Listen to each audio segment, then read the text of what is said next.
Hello everyone, welcome to the channel. ये है हमारे होटल का रूम जहाँ पर हमने स्टे किया था। आते टाइम तो मैं शूट नहीं कर पाई थी, लेकिन अब चेकआउट कर लिया है हमने, तो मैंने सोचा जाते जाते आपको दिखा दूँ।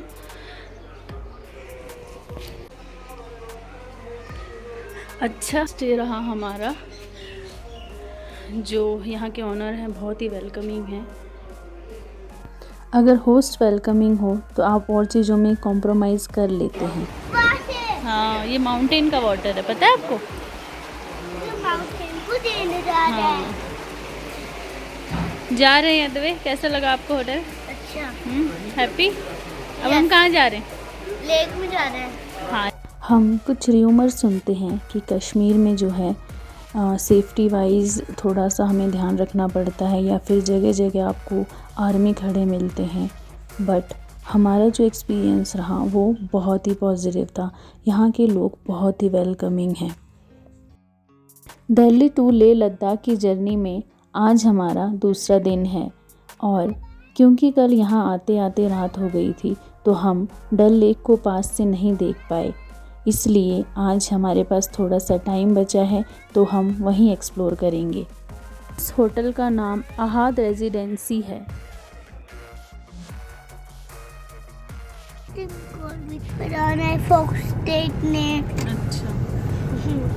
ठीक है। होटल से निकलते निकलते 1:45 बज चुके हैं और आज हमें 80 किलोमीटर का डिस्टेंस कवर करना है। ये लिखा है I love Srinagar. Hi.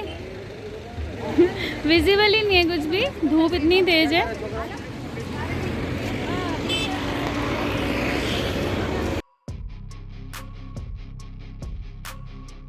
Dull lake के 200 मीटर आगे स्पेशली पार्किंग एरिया है, लेकिन लोग फिर भी यहीं साइड में गाड़ी लगाते हैं। हमें 10 मिनट्स के लिए ही गाड़ी से उतरना था, तो हमने सोचा हम भी यहीं साइड में खड़ी कर दें। तो इससे पहले हमने आर्मी से पूछा तो उन्होंने कहा कि यहाँ पर चालान वाले कभी भी आकर चालान काट सकते हैं और वो गाड़ी को भी उठवा सकते हैं। तो इसलिए हमने ये रिस्क नहीं लिया और हमने गाड़ी को पार्किंग एरिया में ही पार्क किया, जिसका चार्ज सिर्फ 50 रुपीज़ है। डल लेक से निकलते निकलते 2:30 बज चुके हैं। हमें अपना अगले डेस्टिनेशन सोनमर्ग, जो कि यहाँ से 80 किलोमीटर आगे है, उसकी तरफ पहुँचना था। हमने अभी तक सोनमर्ग के लिए कोई भी होटल बुक नहीं किया है। हमारी जो प्लानिंग है ये है कि हम वहाँ जाकर कैंपिंग करें, और कैंपिंग के लिए ज़रूरी है कि हम टाइम से वहाँ पर पहुँचे, मतलब कि अंधेरा होने से पहले ही पहुँचें। बस बेबी, यहाँ पर हम अभी सोनमर्ग जाने से पहले डीजल को टैंक को फुल करा रहे हैं। और 2 बच्चों के साथ ब्लॉगिंग करना कितना डिफ़िकल्ट होता है ये आप देख रहे होंगे। यही रीज़न है कि मैं मोस्ट ऑफ द वीडियोस में वॉइस ओवर करती हूँ। जम्मू से श्रीनगर तक के रास्ते में आपको रोड के साइड में बहुत ही कम पेड़ दिखेंगे, पर यहाँ आकर फाइनली छायादार वाला रास्ता शुरू हुआ। पहाड़ों में हम जैसे जैसे ऊपर चढ़ते हैं ठंड तो बढ़ती ही है, लेकिन उसके साथ जो धूप होती है इसकी चुभन भी बहुत ज़्यादा बढ़ती है। इसीलिए सन ग्लासेस या फिर हैट बहुत ज़रूरी हो जाता है। Connecting to Sonmarg. Srinagar to Sonamarg.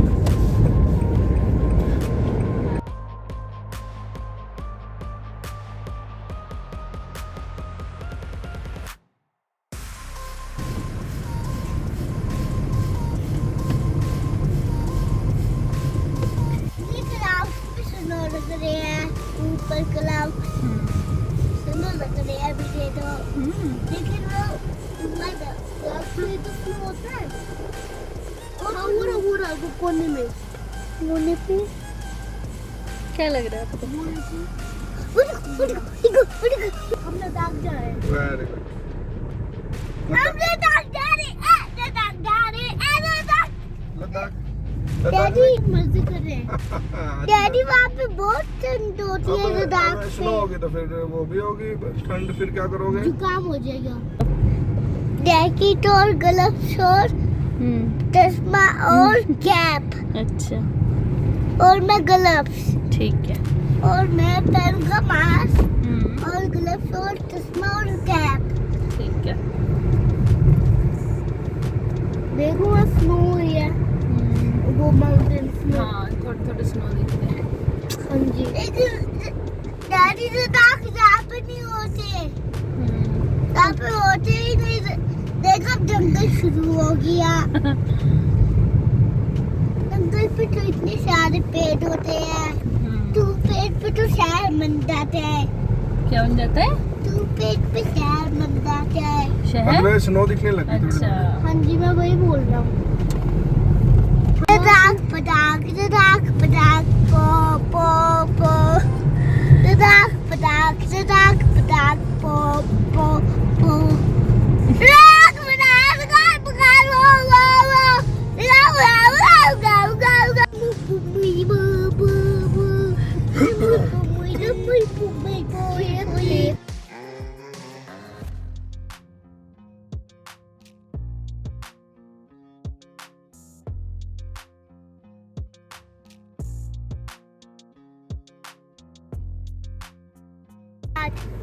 Tunnel नहीं है, ब्रिज है बेबी। इस समय हम वाइल्ड ब्रिज को क्रॉस करने के लिए लाइन में खड़े हैं।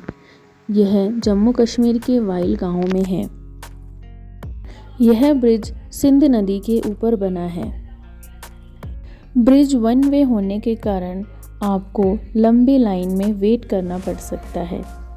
और यदि आप अमरनाथ यात्रा के लिए जा रहे हैं तो आपको अपना मेडिकल फिटनेस सर्टिफिकेट यहीं पर चेक कराना पड़ता है। ये ब्रिज कोई साधारण ब्रिज नहीं था। कारगिल वार 1999 में जो हुआ था उसमें एक ये सिंगल ब्रिज था जो कि कश्मीर वैली को लद्दाख के साथ कनेक्ट कर रहा था। और यही ब्रिज श्रीनगर को गांदरबल जिला के दूसरे हिस्सों से कनेक्ट करता है। गांदरबल ज़िले में जो सबसे बड़ा टाउन है वो है कंगन। यहाँ की मार्केट बहुत बड़ी है। मैप में या फिर ऑफिशियली बहुत सारी ऐसी जगह होती हैं जो लिखते दूसरे तरीके से हैं और प्रोनंसिएशन वही फेमस होता है जो लोकल लोग कहते हैं। यही सोनमर्ग के साथ है, लिखते हैं सोना मार्ग और हम सब उसको कहते हैं सोनमर्ग। ये है कंगन मार्केट। ये मार्केट बहुत बड़ी है। अगर आपकी गाड़ी में कोई कमी है, आपको लगता है आगे बढ़ने से पहले कुछ और मेंटेन करने की ज़रूरत है, तो आप वो काम भी यहाँ पर करवा सकते हैं। आप देख सकते हैं कि यहाँ के रोड कितने स्मूथ हैं। जो भी जाम था, ट्रैफिक था, वो सब हम पीछे छोड़ आए। अब तो सिर्फ सुंदर सुंदर वादियाँ ही हैं।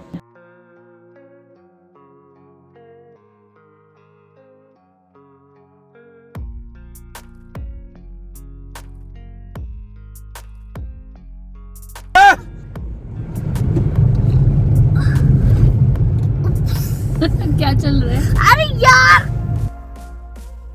हमने होटल से निकलने से पहले लेट ब्रेकफास्ट किया था। और जब भी हम करवी रास्ते पर ट्रैवल करते हैं तो हम कोशिश करते हैं कि बच्चों को थोड़ा लाइट फूड दें ताकि उनको कोई भी मोशन सिकनेस या फिर वॉमिट जैसी प्रॉब्लम ना हो। हम बीच बीच में उनको फ्रूट्स, जूसेस या फिर कुछ और स्नैक्स देते हैं ताकि वो फुल फील करें और उनको प्रॉब्लम भी ना हो।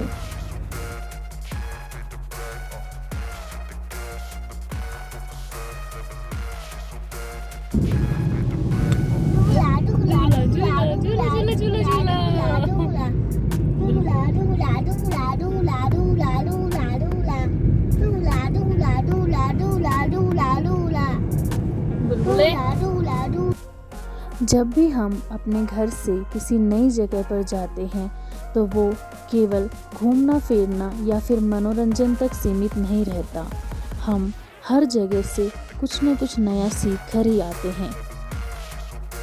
जम्मू कश्मीर जितना सुंदर शहर है, यहाँ के लोगों का सादगी भरा जीवन भी उतना ही सुंदर लगता है।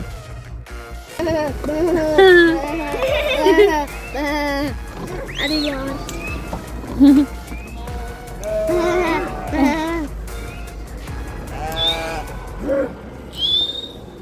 चलो डैडी आगे। अंकल सीटी बजा रहे हैं।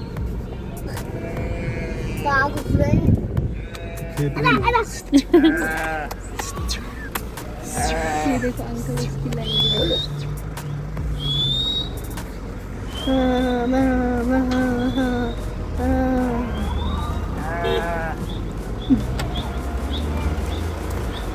ये क्या कर रहे हैं? सींग फंस गया उसको, निकल गया दूसरा।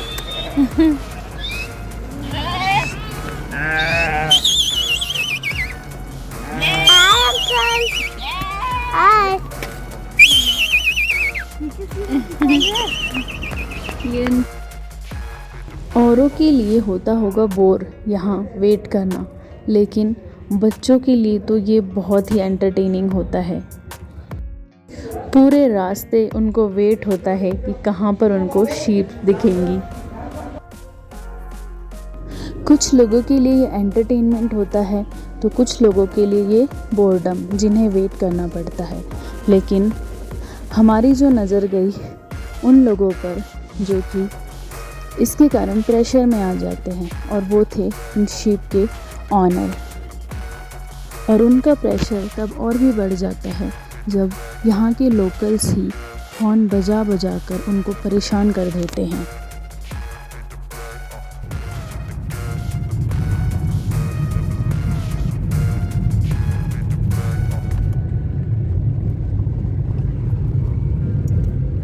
वाइड एंगल में देखिए तो। ये जो साइड में आप नदी देख रहे हैं, ये सिंध नदी है, जो कि झेलम रिवर की ट्रिब्यूटरी है। इसी नदी को सिंधु नदी या फिर इंडस रिवर भी कहा जाता है। अगर थोड़ा सा हम अपने दिमाग में जो लगाएं तो याद आएगा कि हमने हिस्ट्री में पढ़ा था ना, इंडस वैली सिविलाइजेशन, ये वही है। श्रीनगर की हाइट 1585 मीटर है और हम सोनमर्ग की तरफ बढ़ रहे थे जो कि 2730 मीटर पर है। तो जैसे जैसे हम चढ़ाई कर रहे थे, हमें अब थोड़ा बहुत स्नो भी दिखने लगा था। ऊंचाई तो बढ़ ही रही थी, साथ साथ बच्चों की एक्साइटमेंट भी बहुत ही ज़्यादा बढ़ रही थी। यहाँ से सोनमर्ग शुरू हो जाता है। ये जो आपको स्नो दिख रहे हैं, यहाँ पर थोड़ी बहुत स्नो एक्टिविटीज़ होती हैं और कुछ बच्चों के झूले भी लगे हैं। आपको थोड़े बहुत मैगी के स्टॉल भी मिल जाएंगे, तो अगर आपको ब्रेक लेना है तो ये बहुत अच्छी जगह है। शाम के 6 बज चुके हैं, तो हमारे पास इतना टाइम नहीं था कि हम यहाँ पर स्टे लें, इसलिए हम कंटिन्यू आगे बढ़ते रहे। बीच बीच में कुछ जगह पर सड़क की हालत ख़राब भी थी, लेकिन जब आप पहाड़ पे होते हैं तो ये तो नेचुरल है, क्योंकि कई बार लैंडस्लाइड या फिर स्टोन के गिरने से रोड ख़राब हो सकते हैं। यही है कहाँ बोलो, वन वे कर रखा है, कहाँ बंद है? वन वे कर रखा है, वन वे। ये जो ब्रिज है ये सोनमर्ग के बाईपास रोड पर जाता है, लेकिन इस समय ये वन वे कर दिया गया है।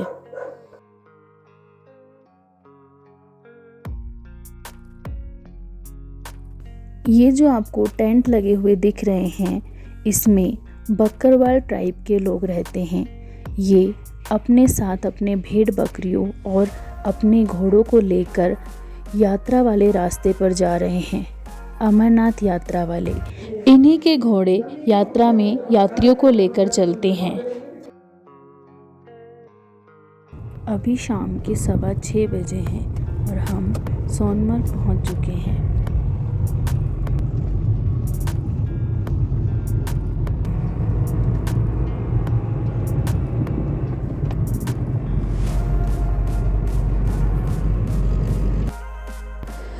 इस समय हम सोनमर्ग के मार्केट में एंटर कर चुके हैं और अब समय था एक अच्छा सा कैंपिंग साइट ढूंढने का और हम धीरे धीरे वही ढूंढ रहे हैं।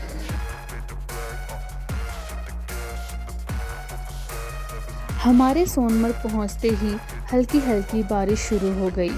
हमने सोचा कि एक लास्ट चांस ले लेते हैं, अगर एक अच्छी सी कैंपिंग साइट मिली तो ठीक है, नहीं तो बहुत सारे होटल्स के ऑप्शन तो हमारे पास थे ही।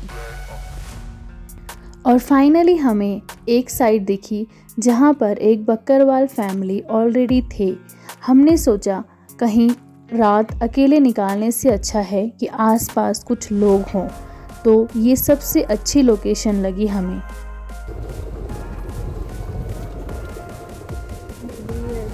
तुम्हें मैं देगा नहीं वो तो नहीं, ऐसे में तो कोई दिक्कत नहीं है। ठीक है, पिछले टाइम भी हुआ।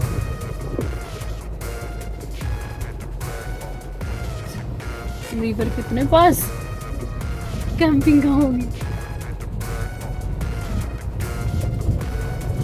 अरे वाह, एक गाड़ी है तो।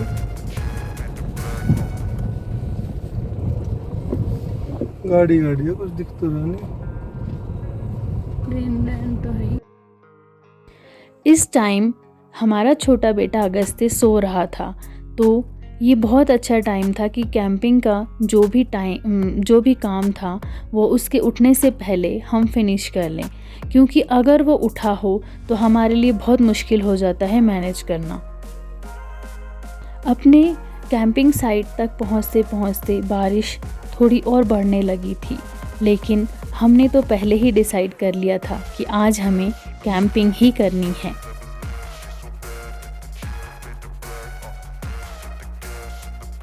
हल्की बारिश होते हुए भी हम तीनों ने अपना काम शुरू किया।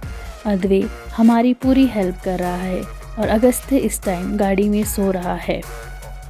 हमें टेंट लगाते देख जो साइड में टेंट में जो बकरवाल फैमिली थे वो बहुत इंटरेस्ट लेने लगे और वो आकर हमें देखने लगे, साथ में हमें चाय भी ऑफ़र किया। वो टेंट में रहने में बहुत एक्सपीरियंस थे, तो हमें बहुत सारी नई चीज़ें उनसे सीखने को मिली। लेकिन वो थोड़े सरप्राइज भी थे कि ये जो टेंट था वो उनके ट्रेडिशनल टेंट से थोड़ा डिफरेंट था, तो इसलिए वो इसमें बहुत इंटरेस्ट ले रहे थे। रात को बहुत बारिश होने के कारण हमने डिनर में सिर्फ मैगी और पास्ता ही खाया, जो कि हमें टेंट के अंदर ही बनाना पड़ा, और बारिश के कारण हम ज़्यादा रिकॉर्ड भी नहीं कर पाए। ये वो समय था जब हम सो रहे थे। हमारे पास 2 स्लीपिंग बैग थे, तो एक में मैं सो रही थी और एक में अद्वै, लेकिन रात को उसे कंफर्टेबल नहीं लगा तो वो बाहर निकलकर ब्लैंकेट में ही सोया। कुछ इस तरह से आज का हमारा दिन निकला। अब कल हम क्या करते हैं ये शेयर करूँगी मैं अगली वीडियो में। तब तक के लिए आप अपना बहुत ध्यान रखिएगा। Bye bye.